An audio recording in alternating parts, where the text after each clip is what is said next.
abundant carbon dioxide produced plant growth and a rise in temperature, ending the Ice Age. Simple as that. The lowering of the atmospheric temperature after the flood as a result of these atmospheric changes, especially in higher latitudes, certainly supplies a potent mechanism for initiating glaciation of continental magnitudes.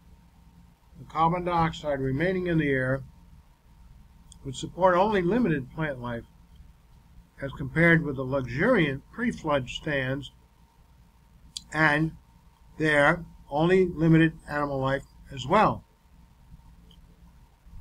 However, in time there is no doubt but that the shielding effect of the firmament canopy, the ice canopy, up there super frozen, protecting the earth, adding oxygen level, plant life way more abundant. That's why the dinosaurs could survive. Thereafter, they wouldn't, and they couldn't. So, the effect of the firmament canopy, which shield did, would have been at least in part restored by the formation of the following. The ozonosphere would have soon formed in essentially its present character once the new hydrologic cycle was established and more or less stabilized. More importantly, as plants and animals began to grow and gradually to multiply, their life processes would gradually restore carbon dioxide to the atmosphere, approaching the balance that has in general characterized present times. Along with this, carbon dioxide equilibrium between ocean and atmosphere required gradual discharge of the gas from the ocean into the air. Further volcanic sources undoubtedly yielded a certain amount to the atmosphere, and all of this, in turn, would have caused a gradual rise in terrestrial temperatures, probably at an accelerating rate. One might think, from the destruction of plant and animal life on the Earth's surface by the deluge, would likewise have enriched the air with CO2 rather than reduced it through burning and decomposition. However, most of the organic matter was evidently trapped in the sediments and buried.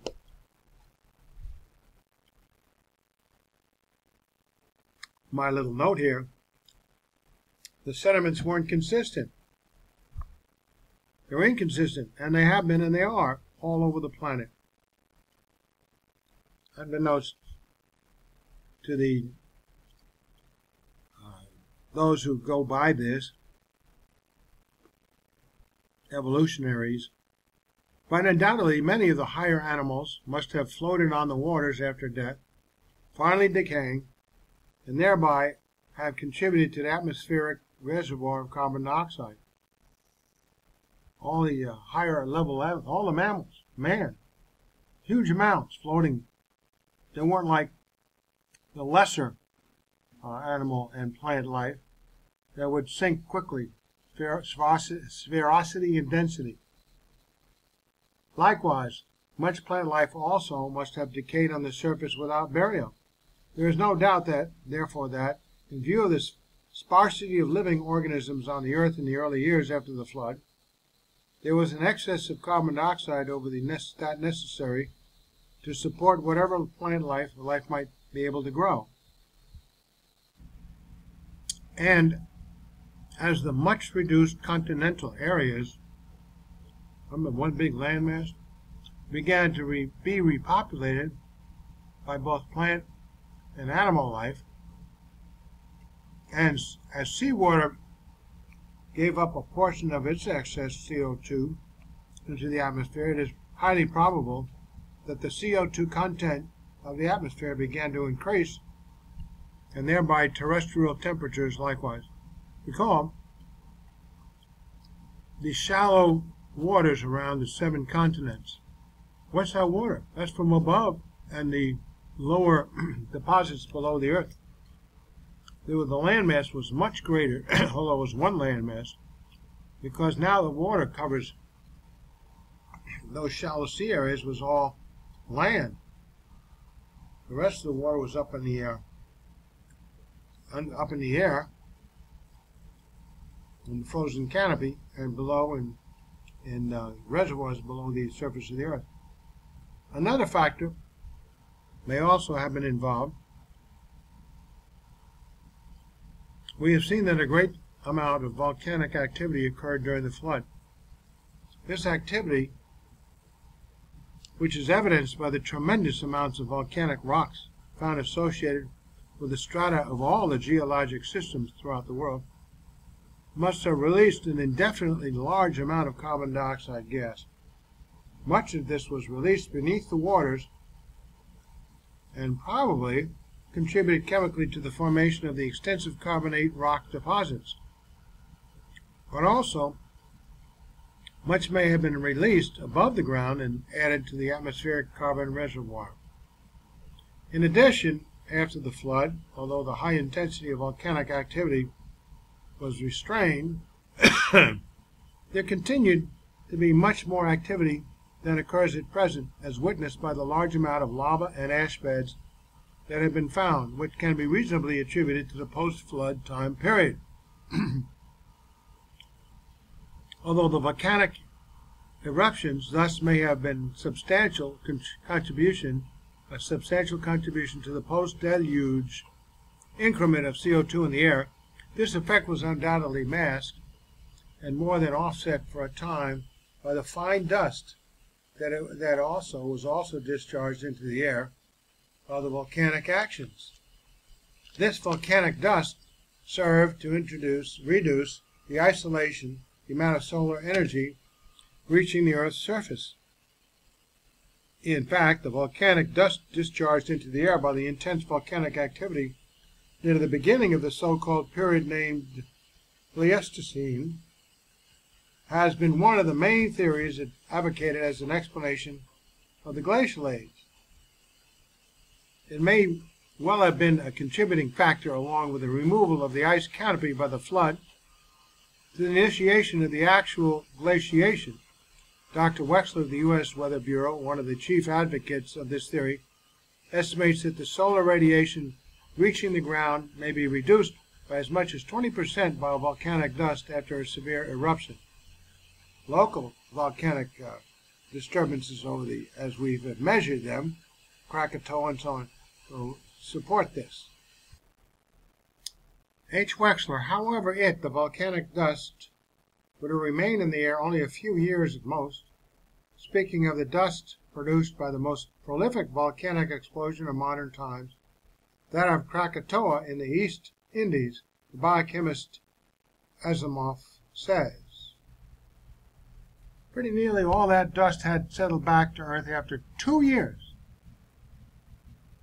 14 million tons dust per year. The Krakatoa dust caused a definite lowering of temperatures for 2 or 3 years, but had no particular effect after that. The much more extensive volcanic activity of the deluge and post-deluge periods would probably have reduced temperatures for somewhat longer periods, but at best only for a few years. This effect likely contributed to the initiation of the Ice Age, and the greater cause was the loss of the Earth's ice canopy. Wow, people only lived a fraction of what they did live before the ice canopy was collapsed in the deluge. But the carbon dioxide contributed by the volcanoes remained after the dust had settled, and combined with that already present and gradually being added by geological and oceanic exchange mechanisms to cause a gradual warming of the temperature of the Earth.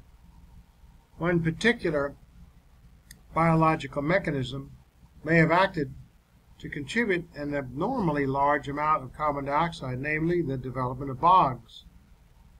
These are not the same as the familiar coastal salt marshes, but may form on uplands as well as low areas. The cool, moist conditions of the pro-glacial regions would have been unusually well suited for the development of bog lands. The present peat bogs of the world are of great extent, in spite of great areas that have been drained or burned. George Zazakov, a Russian peat expert now living in this country, computes that there are 223 billion dry tons of peat available on Earth, more than half of it in the USSR. DV. The significance of large amounts of peat vegetation in fairly close proximity to the ice sheets is that they could have had a material influence on the accumulation of carbon dioxide in the air over the ice sheet and probably over the whole world.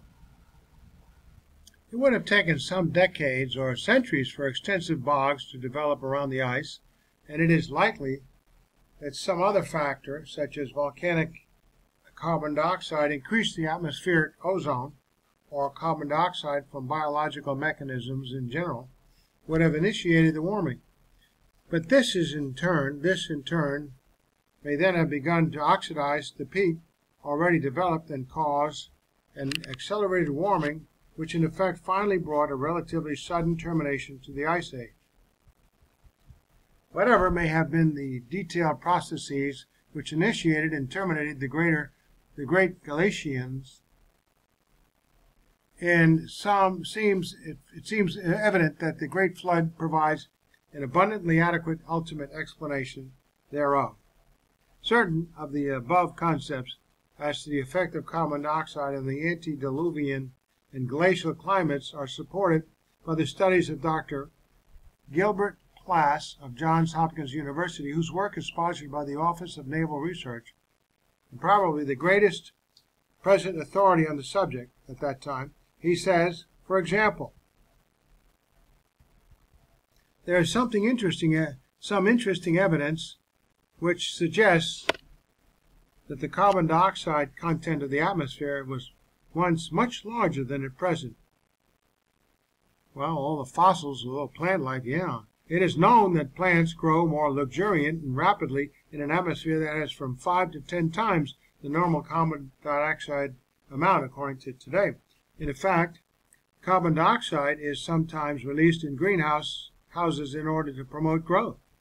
So, since plants are perfectly adapted to make maximum use of the spectral range and intensity of the light that reaches them from the sun for photosynthesis, it seems strange that they are not better adapted to the present carbon dioxide content in the atmosphere.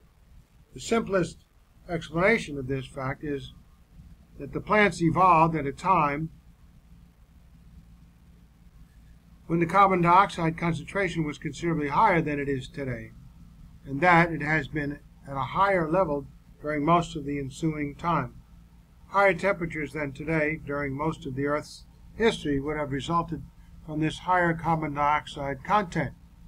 In fact, the geological evidence shows that warmer climates than today have existed for at least 9/10 of the time since the Cambrian period.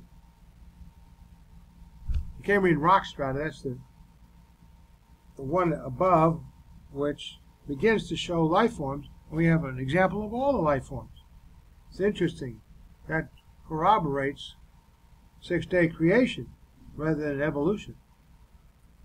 You have an example of all kinds of plant forms, and from simple to complex, all at once. G.N. Plass, Carbon Dioxide in the Climate. Post-flood period. Summary, the Ice Age, unique post-flood short-term event. Glaciation was only one of the after effects of the deluge, though undoubtedly the most spectacular. Tree rings indicate recent catastrophic flood in a recent Earth. One valuable natural chronometric device is the common tree, and its annual growth rings and their patterns. Both living and dead trees can be used in this science, known as dendrochronology. Hope I pronounce these words close enough.